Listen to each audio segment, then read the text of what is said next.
power is transcendent, and we always, when we say, people think it's a joke, and it doesn't only speak to those in power, it speaks to those of us who are aspiring to get to power as well. In fact, we need to be more humble than everybody before us, because otherwise the public will even be more upset with us than these other guys.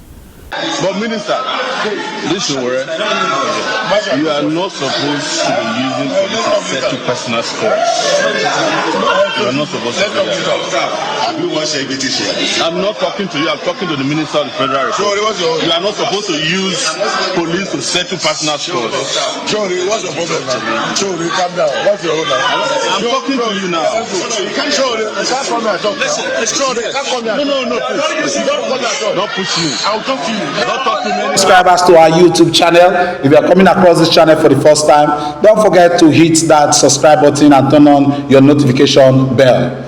Today we talk about a minister, a police station, a woman arrested and flown from Lagos to Abuja, one fearless man who walked into that room and said what millions of Nigerians were thinking. Minister, you are not supposed to use the police to settle personal scores. I'm going to play that video for you to see. That was Sowore. That was February 25th, 2026, and that moment just blew the rooftop of Nigerian politics. Today, we are going all the way in. No filter, no fear, just facts. I'm going to play in that video for you to see what Sowore has to say. But here are the cold facts, and they are damning. A businesswoman named Sowore claims that David Umahi, Minister of Works and former governor of Ebonyi State, owes her money dating back to his 2014 governorship campaign. She says she supplied promotional and campaign materials for that election. The debt, she alleges, has grown to over 250 million with accumulated interest of over 12 years. 12 years, let that number sink in. And it gets worse. Tracy also accused Umahi of making unwanted sexual advances towards her. She says when she rejected him and kept demanding her money, the threats began. She claims he warned her in the chilling words she documented that the fate of the Leland engineers in Ebonyi would befall her. I'm going to play that video for you to see. Now, who are the Leland engineers? 5 engineers who mysteriously disappeared and were allegedly killed in Ebonyi during Umahi's governorship. Yeah, I'm going to play that video for you to see. A case that has never properly resolved, a case that is suddenly back in the news. So, what did the authorities do? What did they investigate? Did they investigate Umahi's alleged death, his alleged threat, his alleged sexual harassment? No. They arrested Tracy instead, flew her from Lagos to Abuja on cyberbullying charges, brought her face to face with the minister inside an FCT police command conference room, where she was intimidated, threatened further. This is not justice. This is a hostage situation dressed in legal clothing. We're going to be playing that video for you to see more of it. And that is the room Sowore walked into. He didn't shout, he didn't perform. He introduced himself calmly, looked Umahi in the eyes, and said clearly and firmly, Minister, you're not supposed to be using the police to settle personal scores. 7 words. They hit like a thunderbolt. Umahi aides exploded. They told Sowore he was too small to address the minister. They dragged the minister away. They uttered words unfit for national television. And then Umahi, one of Tinubu's top ministers, walked out angry. We're going to see the video, but here is the thing they don't want you to notice. The moment Sowore and his team arrived at that police command, the entire interview was dismantled. The minister fled because power that hides from scrutiny is not confidence, it is guilt wearing a suit. And what happened to Tracy after Umahi left? The police still refused to release her or grant her bail, because the minister on his way out allegedly promised she had not seen anything yet. A government official threatening a citizen inside a police station in 2026. Now, let's talk about the elephant in the room. One name everyone is whispering, but few dare to say out loud. President Bola Tinubu. Umahi is not just a rogue actor, he's a cabinet minister appointed by, reporting to and serving at the pleasure of Tinubu. When a minister of the Federal Republic uses the Nigerian police force,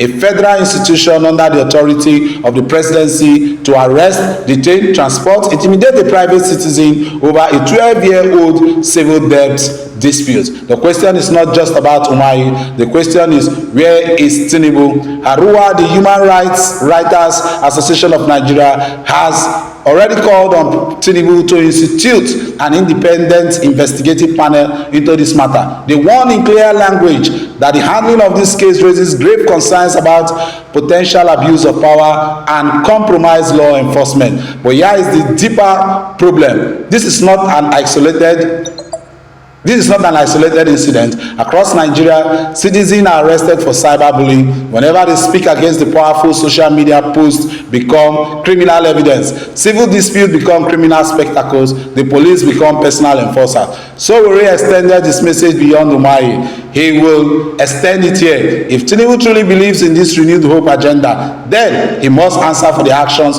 of the ministers he appointed, because power borrowed from the people must never be returned to them soaked in personal vendetta. A president who stays silent while his minister uses federal police to silence a woman owed money from a campaign that president is not allowing abuse, he is enabling it. Now, watch how the machine tried to kill the story. Umahi Media Office called Sowore confrontational, stage spectacle, and performative activism. They said the minister calmly disengaged as if fleeing a confrontation is the same as addressing it. Pro-Umahi civil society groups made in Nigeria have never heard of before this scandal suddenly flooded the media defending him rather. One group even announced they would give Umahi an award Best Minister of the Year 2025. You cannot write this off. But the streets told a different story. On March 4, 2026, protesters stormed the Federal Ministry of Works headquarters in Abuja. Some came carrying protective gear, expecting tear gas. They chanted, "David Umahi, leave married women alone." Then something very interesting happened. Tracy began quietly deleting her videos from TikTok, Instagram, and Facebook. Every post, every video gone. Umahi's team announced this triumphantly, as if it proved her stories were false. But Nigerians who had lived through this system know exactly what deleting your social media post after confronting a powerful minister actually means. It means she was scared. It means the pressure became unbearable, and that in it itself, it is the most damning evidence of all. Sowore said 7 words at the Abuja police station that shook this country. Power must not be used to settle personal scores. He said it to Umahi, we are saying it to Tinubu, and history will say it to every Nigerian leader who mistakes the weight of office for a license for revenge. Tracy deserves justice, not silence, not deleted videos, not fear. If you believe Nigerians deserve better, like this video, share it with somebody who needs to see it, and subscribe, because on this channel, we don't bow to power, we question it. Drop your take in the comments. I will see you in the next one. But power should never be used to settle personal differences, and it speaks to why I followed Tracy's case up. And I want to make it clear, I'm not a debt collector. I told her I'm not interested in how she gets paid. But I hate the fact that somebody will go and bring her from Lagos, fly her to Abuja. At the time that terrorists are cycling Abuja, you guys are not interested in that. You are not interested in Boko Haram. You are not interested in Lakurawa. You are not interested in all these bandits, kidnappers. You are interested in a lady who set up a ring light to say, I want my money back from a minister. And you brought her to Abuja, and to further abuse her, you brought that minister. And he sat down, with his big fat stomach. I have a fat stomach too, but nothing close to his own. White towel. Yeah. Tying a white towel on the inside. And he was questioning and harassing his victim with the aid of the police. We walked in on that. And the moment he saw us, he started running away. So I crossed and said, Mr. Minister. And the moment he saw me, which is typical of them, they think that every Nigerian that comes across them is looking for something. He said, come and see me. If you want to talk to us, look at this idiot. What do I need to see you for? If it's not the way Nigeria is. I was a student union leader in 1992. I'm not sure that Umahi has finished university by then. If you check his record, somebody can Google it. When did he finish? That's if he finished university at all. So, why would I come and see you in the office? For what? You are doing something wrong. Let's settle it here. And before you know it, the psychophants who always follow them always start fighting me. So it's very sad. But he knows better now. Well, lastly, if I should ask you this, yesterday, President Tinubu swore in the new IGP. That means he's going to serve his 4 years tenure based on the law, the current law. Did he tell you that he's going to serve 4 years tenure? I've not seen anything that said the man will serve 4 years. They just know maybe they are careful not to offend us. They said he was acting IG and they met with the police council and they said he was sworn in. I've not seen any record anywhere that say he will spend 4 years. The law passed by National Assembly. Do you have a copy? You have a copy? That's what it is. No, I would like to see the copy.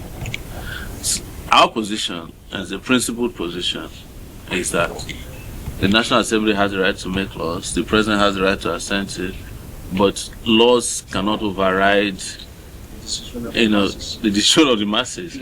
The Constitution is the handbook of the masses. We can use it and we can decide not to use it. Laws are, men are not made for laws. Laws are made for men and women. So if we feel that the law contravenes our own rights, expectations, we can start fighting. I've told people the most powerful democracy in the world is democracy of whenever people decide. My own idea of democracy is not for 4 years election. My own idea of democracy is for the tenure of a person who is democratically elected to be terminated if the people feel that it's no longer useful to them. That is what democracy is. That's why I believe in revolution.